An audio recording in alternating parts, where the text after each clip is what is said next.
Olá, jovem jurista, aqui é o professor Ronaldo Bastos. No vídeo de hoje eu vou comentar a decisão do caso Lula, que foi processada lá no Comitê de Direitos Humanos.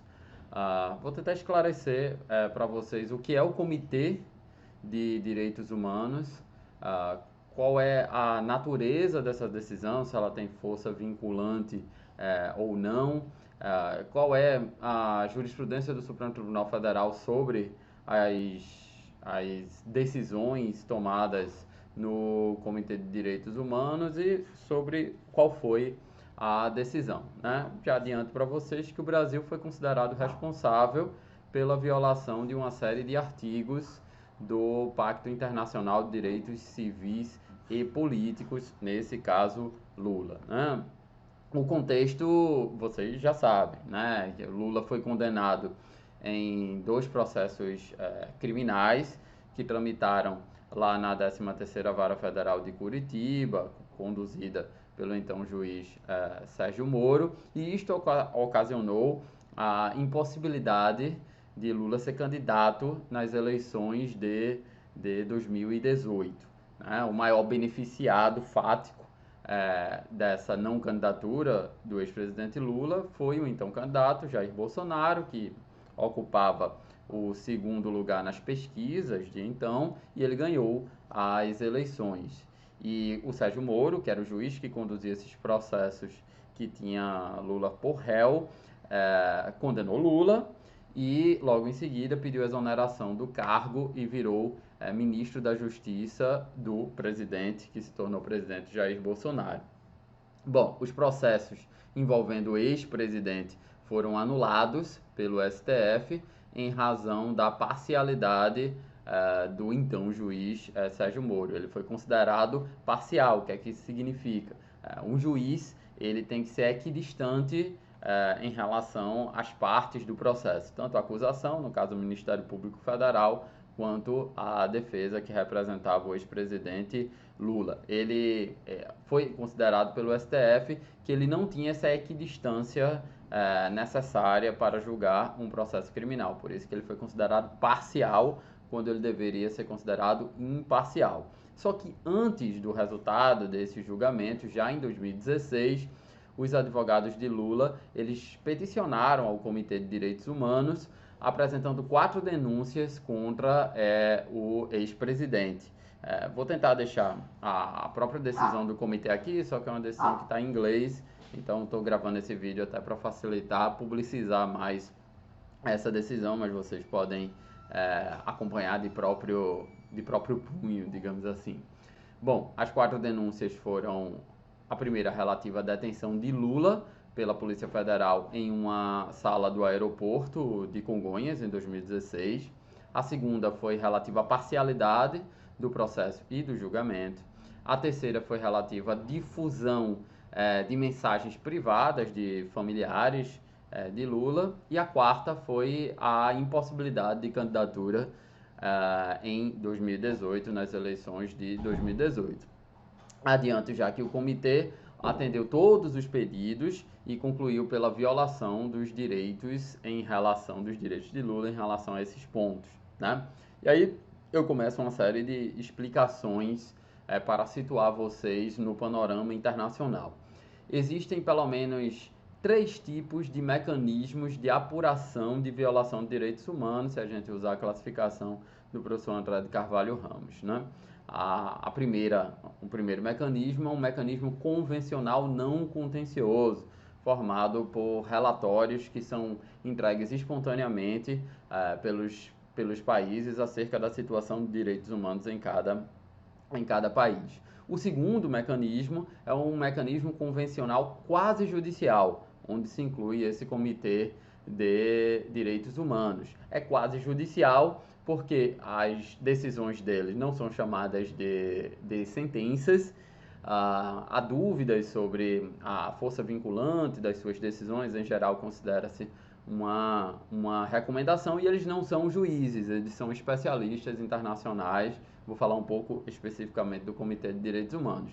E o terceiro mecanismo é o mecanismo convencional judicial, por exemplo, as cortes internacionais. Aí a gente está falando de jurisdição internacional mesmo. Como eu já adiantei, o Comitê de Direitos Humanos faz parte desse mecanismo quase judicial. Agora, o que é esse comitê? Veja, existem uma série de pactos internacionais e esses pactos internacionais prevêem direitos humanos, né? E cada pacto, ele tem a possibilidade de prever um comitê, que é um órgão que vai fiscalizar o exercício, a aplicação desses direitos e também a violação desses direitos. Então, existe um pacto de 1966 chamado Pacto Internacional de Direitos Civis e Políticos, e esse pacto instituiu o Comitê de Direitos Humanos. Logo, é errado que a imprensa fala de que o Comitê de Direitos Humanos da ONU condenou o Brasil, considerou o Brasil responsável, porque não é da ONU, é desse pacto internacional, né? Mas passada esse adendo, vamos para as características desse comitê.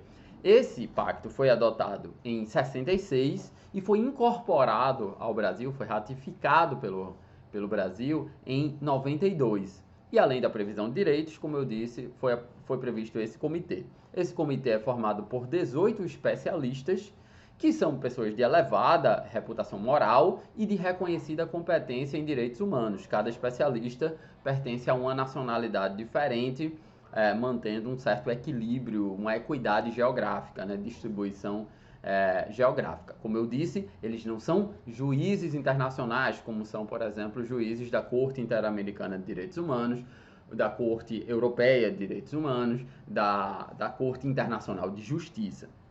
Eles são especialistas independentes. E dentre as suas funções, eles têm a função de analisar petições de vítimas por violação dos direitos protegidos pelo pacto, cujo comitê é responsável de periciar, né, analisar esses direitos. Esse pacto de 66, Pacto Internacional de Direitos Civis e Políticos, né? Essas funções do comitê são distribuídas, foram instituídas por um protocolo. Esse pacto de 66, chamado Primeiro Protocolo Facultativo ao Pacto Internacional de Direitos Civis e Políticos. Existe uma série de outros tratados que prevêem comitês também. Esse não é o único.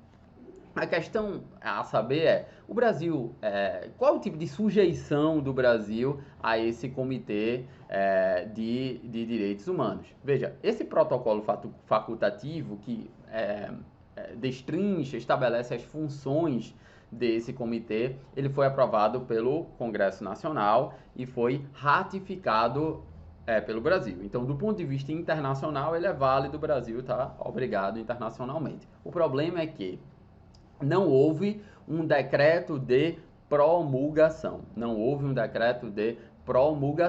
E por que isso é um problema? Porque para o Supremo Tribunal Federal é necessária, após a ratificação do tratado, a edição de um decreto de promulgação pelo presidente da República, que seria indispensável esse decreto para que o tratado fosse recepcionado e pudesse ter efeitos internos, efeitos no Brasil. Vocês já devem ter visto, eu tenho um vídeo sobre incorporação dos tratados internacionais. E lá eu falei que doutrinariamente, existem 3 fases de incorporação dos tratados. A fase de assinatura, depois uma fase de aprovação do Congresso Nacional, depois uma fase de ratificação. Porém, o Supremo Tribunal Federal considera-se que não apenas com a ratificação é possível um tratado ter efeitos internos. Além da ratificação, tem que haver um decreto de promulgação, que é uma forma de dar publicidade. A doutrina diz que isso é desnecessário. Por quê? Porque a Constituição não diz isso. A Constituição fala em assinatura, aprovação e ratificação. Não fala em decreto de promulgação. Mas o Supremo tem esse posicionamento. A gente vai ver que, em razão desse posicionamento do Supremo, isso tem uma série de efeitos em relação à aplicabilidade ou não dessa decisão do Comitê de Direitos Humanos.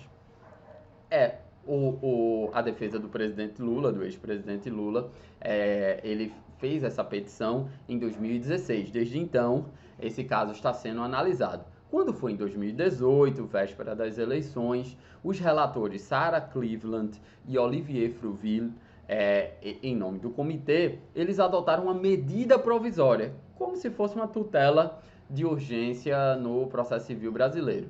E eles exigiram que o Brasil adotasse todas as medidas necessárias para que o peticionário, ou seja, Lula da Silva, ele pudesse gozar e exercer de todos os seus direitos políticos, mais precisamente que ele pudesse ser candidato nas eleições presidenciais de 2018.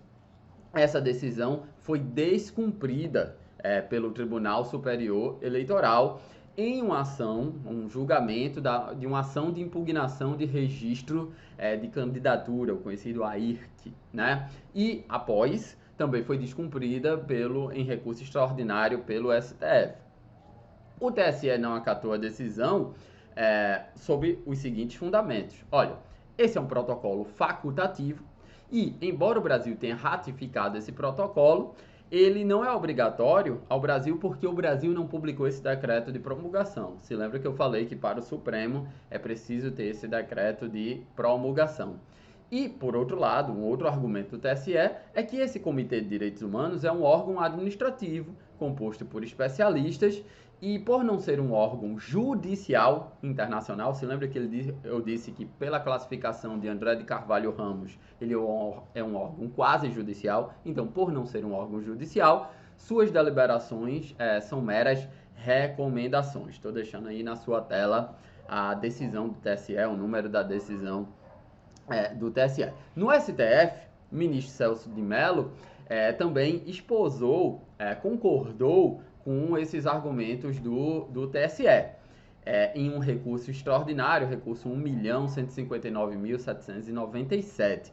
Só que esse recurso foi julgado prejudicado porque o Partido dos Trabalhadores substituiu a candidatura do ex-presidente Lula pela candidatura do então candidato Fernando Haddad. Beleza? E o que aconteceu em 2022, que é essa decisão que eu estou tentando explicar para vocês.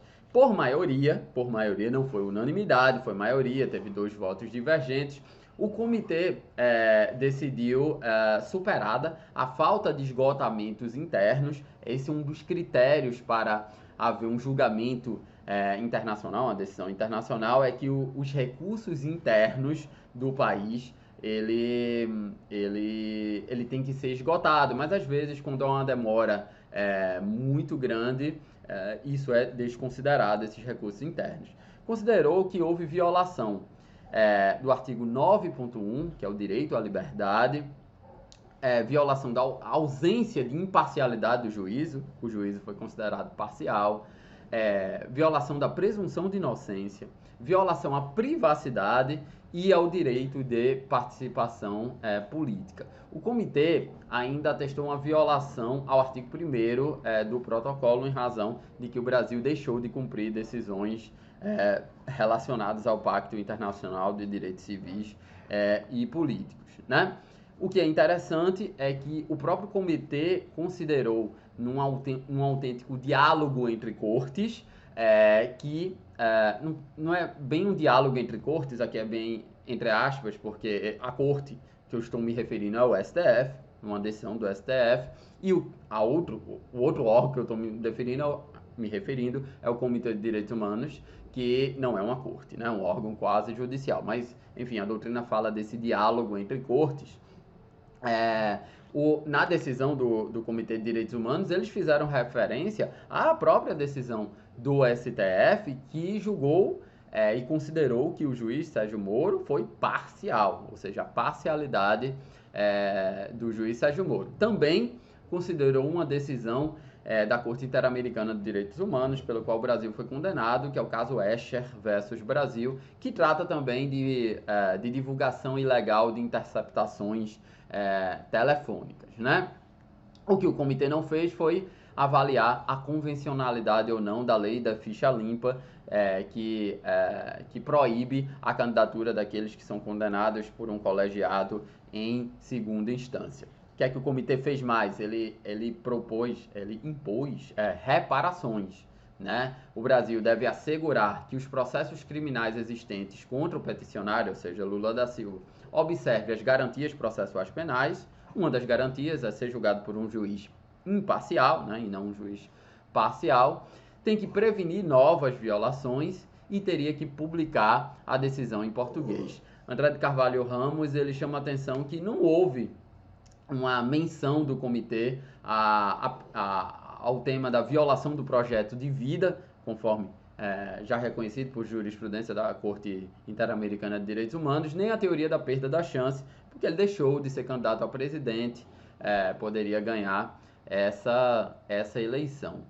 E um dos últimos tópicos que eu trago para vocês é da força vinculante ou não dessa decisão do comitê. Por tudo que eu estou falando, essa deliberação desse comitê é tida como uma recomendação, ou seja, não possui uma força vinculante, apesar de ficar muito feio para o Brasil não cumprir uma deliberação internacional desse tipo, né? O comitê ainda estipulou 180 dias, o prazo de 180 dias para o Brasil informar quais foram as medidas internas adotadas em razão dessa deliberação, né? A primeira consequência que eu vejo, assim, uma consequência mais grave do ponto de vista internacional, é o Brasil não ter ratificado, ainda não ter publicado esse decreto, né? Não ter promulgado esse decreto, e o decreto, segundo a jurisprudência do STF, ser ineficaz no plano interno. Já passou a hora, um tratado foi assinado em 66, ratificado um tratado que foi criado em 66, ratificado pelo Brasil em 92, né? 30 anos atrás, e ainda não teve esse decreto de promulgação, e um tratado base, né, sobre direitos civis e políticos. É um tratado que é quase a cara crachá do nosso artigo 5º da nossa Constituição. Então, o Brasil já deveria ter assinado, cabe inclusive, na minha opinião, uma ação direta de inconstitucionalidade por omissão para ver assinatura não, como eu disse, mas esse decreto de promulgação. É essa a decisão, espero que tenha sido esclarecido, vocês tenham gostado. Até uma próxima. Tchau.